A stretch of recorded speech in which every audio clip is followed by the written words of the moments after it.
प्रदेश के सीएम योगी आदित्यनाथ के बदले बदले तेवर ये साफ बता रहे हैं कि विपक्ष ने जो कयास लगाए थे वो पूरी तरह से फेल हैं और यूपी के बॉस योगी आदित्यनाथ ही हैं जिसका इशारा उन्हें दिल्ली से मिल गया है और इसी वजह से दिल्ली से लौटने के बाद योगी आदित्यनाथ के तेवर बदले बदले नजर आ रहे हैं। तो चलिए पूरी कहानी से आपको रूबरू करवाते हैं और बताते हैं कि आखिर क्या है पूरा माजरा। नमस्कार, मैं हूं आपके साथ पारुल त्रिपाठी और आप देख रहे हैं कैपिटल टीवी।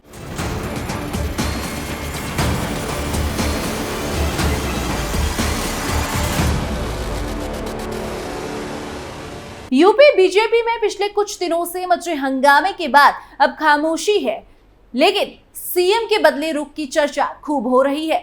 सदन में मुख्यमंत्री योगी आदित्यनाथ के पैर छूने की होड़ विधायकों में दिखाई दी। हमेशा ठीक 11 बजे फिक्स वक्त पर सदन पहुंचने वाले सीएम योगी 29 जुलाई को 5 मिनट पहले ही सदन पहुंच गए। सीधे अपनी सीट पर बैठने के बजाय सीएम योगी आदित्यनाथ विधायकों की ओर खुद पहुंचने लगे, चाहे वो उनकी पार्टी के विधायक, मंत्री हों या फिर विपक्ष के दूसरे बड़े नेता। मुख्यमंत्री के पास पहुंचकर उनके पैर छूने की होड़ भी दिखाई दी। सत्ता पक्ष के कई विधायक वेल में उतरकर मुख्यमंत्री योगी आदित्यनाथ के पैर छूते दिखाई दिए। मुख्यमंत्री ने भी सबका अभिवादन किया और जो पैर छूना चाहता था उन्हें पैर भी छूने दिए। कई विधायकों ने सीएम से कान में भी बात की और सीएम ने उसे भी सुना। अमूमन विपक्ष के प्रति अपनी कड़ी भाव भंगिमा के लिए मशहूर आदित्यनाथ नेता प्रतिपक्ष माता प्रसाद पांडे, शिवपाल यादव, रामअचल राजभर, तूफानी सरोज सभी से आत्मीयता से मिलते नजर आए। पिछले 7 साल में मुख्यमंत्री योगी आदित्यनाथ की ऐसी बॉडी लैंग्वेज सदन में नहीं दिखी।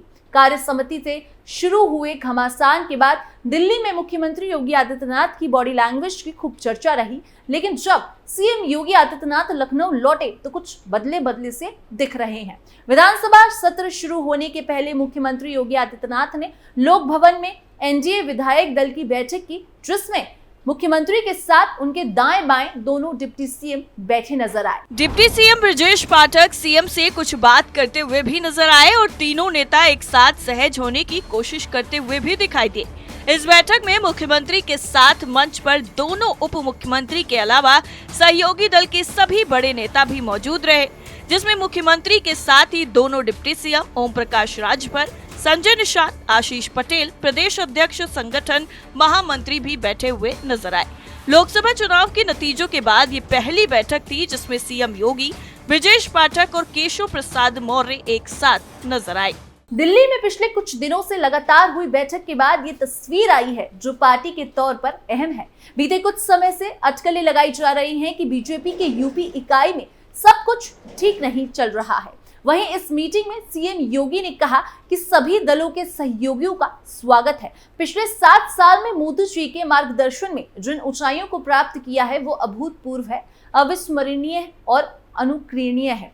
सदन की कार्रवाई सुचारू रूप से चले और उत्तर प्रदेश के विकास में सभी माननीय सदस्यों का, चाहे वो सत्ता पक्ष हो या विपक्ष हो, उनका सहयोग मिल सके।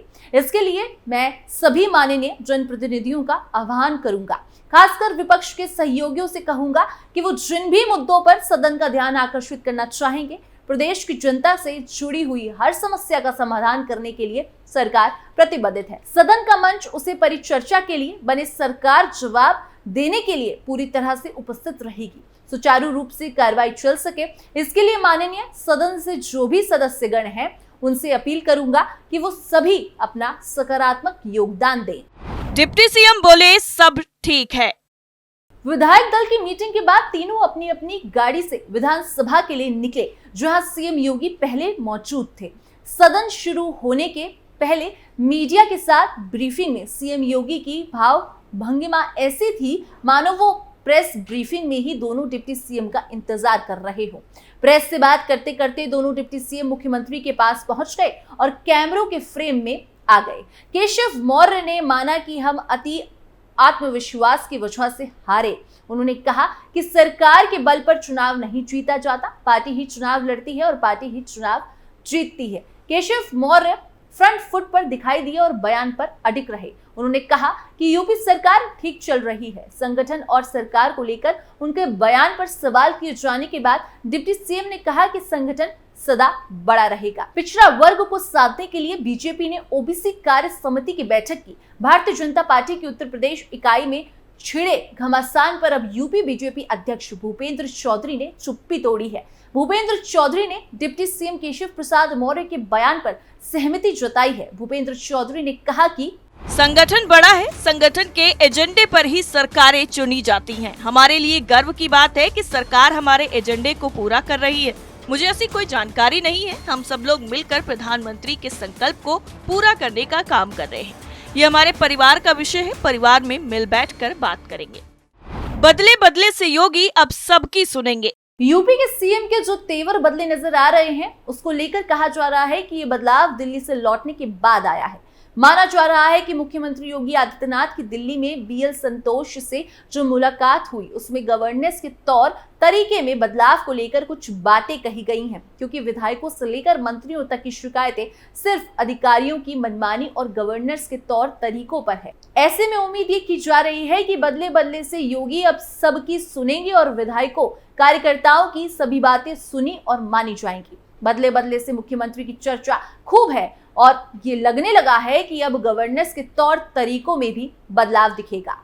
एक ही कार में दिखे भूपेंद्र चौधरी, केशव प्रसाद मौर्य और ब्रजेश पाठक। उत्तर प्रदेश में बीजेपी के बीच मची अंदर कलह की चर्चा इन दिनों राजनीतिक गलियारों में खूब हो रही है। इन सब की शुरुआत यूपी के डिप्टी सीएम केशव प्रसाद मौर्य के संगठन सरकार से बड़ा वाले बयान के बाद हुई। अब इन सब के बीच यूपी से एक तस्वीर सामने आई है, जिसमें कहीं ना कहीं यूपी बीजेपी के बीच अंदर कलह पर विराम देने का काम किया गया है। साथ ही इस बात का आश्वासन दिया गया है कि पार्टी में अभी सब कुछ ठीक चल रहा है। दरअसल यूपी बीजेपी अध्यक्ष भूपेंद्र चौधरी, डिप्टी सीएम केशव प्रसाद मौर्य और ब्रजेश पाठक तीनों एक ही कार में लखनऊ में जाते हुए दिखाई दिए।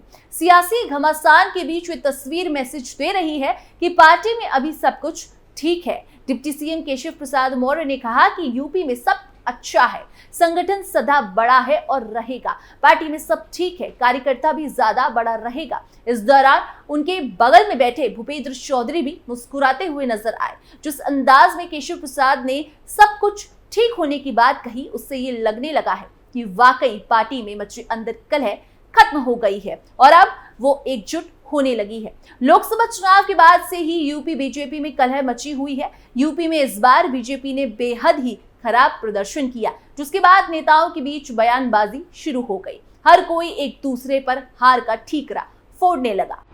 अखिलेश यादव का तंज। अभी हाल ही में सपा सुप्रीमो अखिलेश यादव ने यूपी सरकार पर हमला बोला था। उन्होंने मीडिया से बात करते हुए यूपी सरकार में भ्रष्टाचार और खासकर पुलिस की निरंकुशता को केंद्र में रखा। अखिलेश ने यूपी के डिप्टी सीएम केशव प्रसाद मौर्य पर तंज कसते हुए कहा कि कुछ लोग मोहरा बन गए हैं, दिल्ली के वाईफाई के पासवर्ड बन गए हैं। अखिलेश यादव ने कहा कि समाजवादी पार्टी एक लौती ऐसी पार्टी है जिसके नाम में संविधान के समाजवाद शब्द आता है। हाल ही में चर्चा में रहे बलिया वसूली मामला पर अखिलेश ने कहा कि जब हम विपक्ष में रहकर सवाल उठाते थे तो प्रदेश सरकार हमको कहती थी कि करप्शन को लेकर जीरो टॉलरेंस की पॉलिसी है। वो लोग आंकड़े लेकर आते थे, दावा करते थे, लेकिन आज जिस तरह हम सुन रहे हैं, उनके अपने नेता विधायक ही कह रहे हैं कि उन्होंने अपने जीवन काल में ऐसा भ्रष्टाचार नहीं देखा। अखिलेश ने कहा कि एक इंटरव्यू में मुख्यमंत्री ने खुद स्वीकार किया था कि भ्रष्टाचार हो रहा है।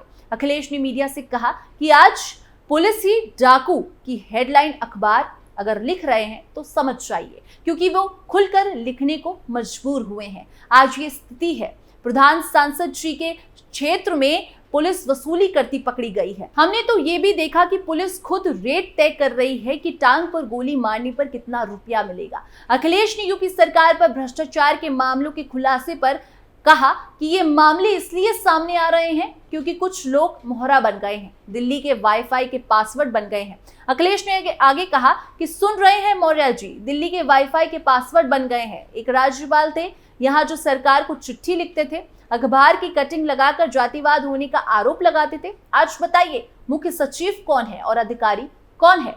आप बस खेल देखिए दिल्ली के वाईफाई पासवर्ड का। केशव प्रसाद मौर्य की राजनीति पर अखिलेश ने कहा कि केशव जी आरक्षण को लेकर जो लेटर लिख रहे हैं वो इसलिए क्योंकि उनका प्रयास है कि दोनों पलों में खेल सके।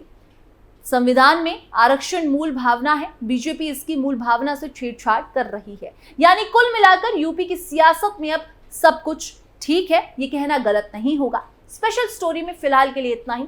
बाकी की खबरों के लिए आप देखते रहिए कैपिटल टीवी उत्तर प्रदेश।